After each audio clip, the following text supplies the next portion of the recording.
আসসালামু আলাইকুম। আশা করি আমরা সবাই ভালো আছি।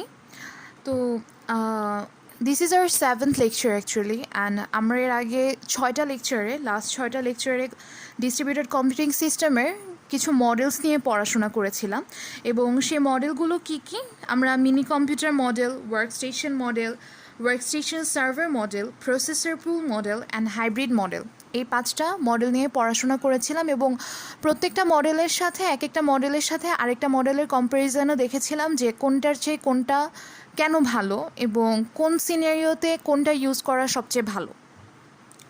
তো আজকে যেটা নিয়ে আমরা পড়াশোনা করব সেটা হচ্ছে যে why are distributed computing systems gaining popularity.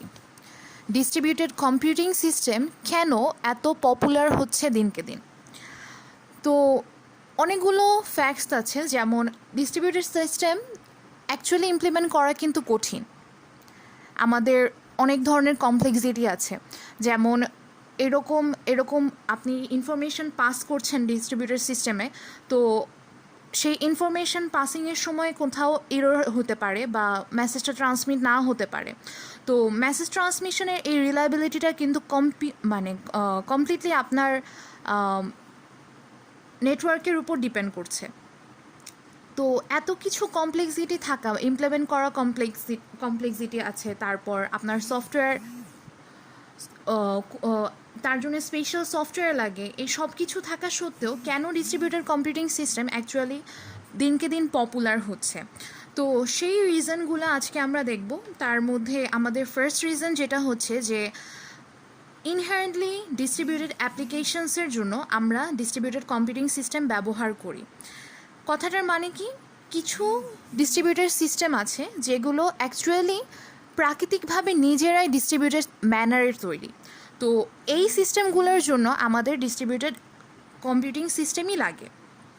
যেমন আমরা যদি একটা কম্পিউটারাইজড ব্যাংকিং সিস্টেমের কথা চিন্তা করলাম যে ধরেন আপনাদের এখানে নবীন আছে বরিশাল ব্রাঞ্চে, ঠিক আছে, আর ঢাকা ব্রাঞ্চে আছে আপনাদের আজিম, এবং খুলনা ব্রাঞ্চে আছে আপনাদের রেজা।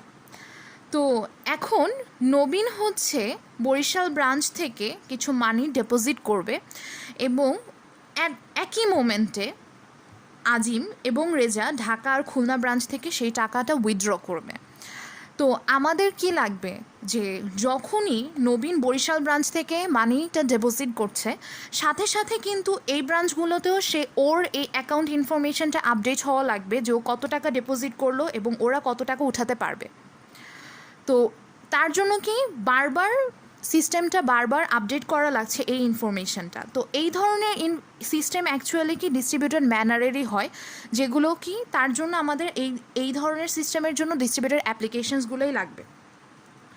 আরও কিছু উদাহরণ যদি আমরা দেখি যে কিছু ইনহারেন্টলি ডিস্ট্রিবিউটেড অ্যাপ্লিকেশনসের, সেগুলোর উদাহরণ আমরা দেখতে পারি যে computerised world wide airline reservation system এক ধরনের ডিস্ট্রিবিউটেড সিস্টেমের উদাহরণ, যেখানে আমাদের ডিস্ট্রিবিউটেড কম্পিউটিং সিস্টেম অ্যাপ্লাই করা লাগে।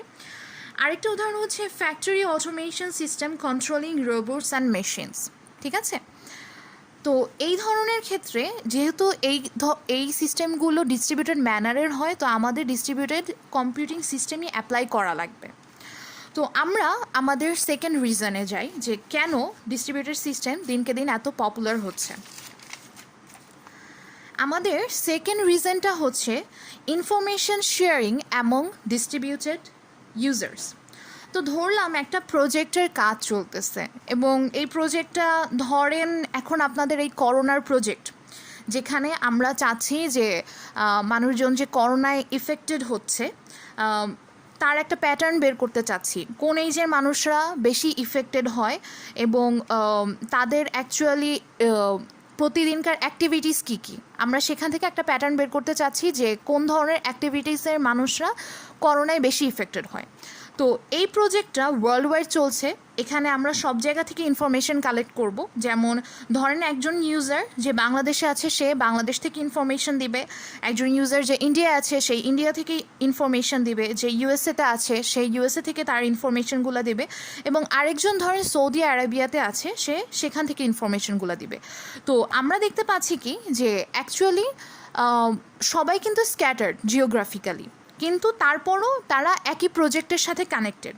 তো এই অবস্থায় তাদের কি করতে হবে, তারা ইনফরমেশন শেয়ার করতে হবে, তারা একজন আরেকজনের রিমোটলি এক একটা কম্পিউটারে লগ ইন করতে পারে, তারপর তাদের মেসেজ শেয়ার করার জন্য ইলেকট্রনিক মেইলের মাধ্যমে মেসেজ শেয়ার করতে পারে, এই ধরনের অনেক কিছু হতে পারে।